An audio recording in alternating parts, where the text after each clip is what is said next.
Hi hello ನಮಸ್ತೆ, ಎಲ್ಲರೂ ಹೇಗಿದ್ದೀರಾ? ಇವತ್ತಿನ ವಿಡಿಯೋದಲ್ಲಿ ಲೆಮನ್ ಟೀ ಮಾಡೋದು ಹೇಗೆ ಅಂತ ನೋಡೋಣ. ಮೊದಲಿಗೆ ಒಂದು ಪಾತ್ರೆಗೆ 1.5 ಗ್ಲಾಸ್ ನೀರನ್ನು ಹಾಕಿ ಅದಕ್ಕೆ ಒಂದು ಸ್ಪೂನು ಟೀ ಪುಡಿ ಹಾಕಬೇಕು. ಹಾಕ್ಬಿಟ್ಟು ಅದ್ರ ಜೊತೆಗೆ ಒಂದು 3 ಕಡ್ಡಿ 4 ಕಡ್ಡಿ ಪುದೀನ ಕಿತ್ಕೊಂಡು ತೊಳೆದ್ಬಿಟ್ಟು ಅದನ್ನು ಸೇರಿಸ್ಬೇಕು. ಇದು ಒಂದು 10 ನಿಮಿಷ ಹಿಂಗೆ ಕುದಿಯೋಕ್ಕೆ ಬಿಡಬೇಕು.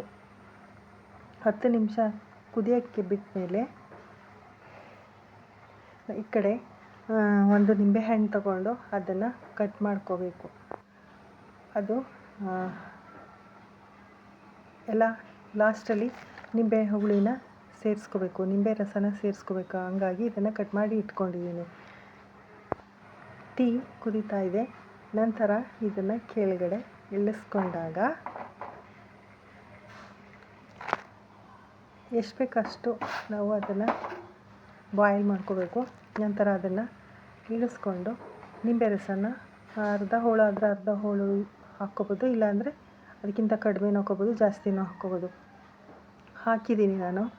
ಅದಾದಮೇಲೆ ರುಚಿಗೆ ಸಕ್ಕರೆ ಅಥವಾ ಬೆಲ್ಲನ ಹಾಕ್ಕೋಬೇಕು.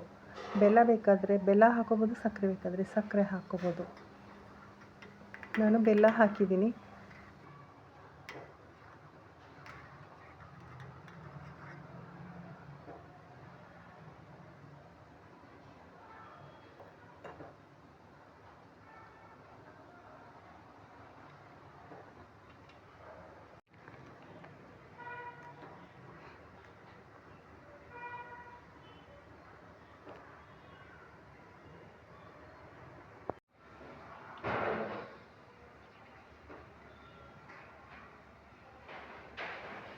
Thank you.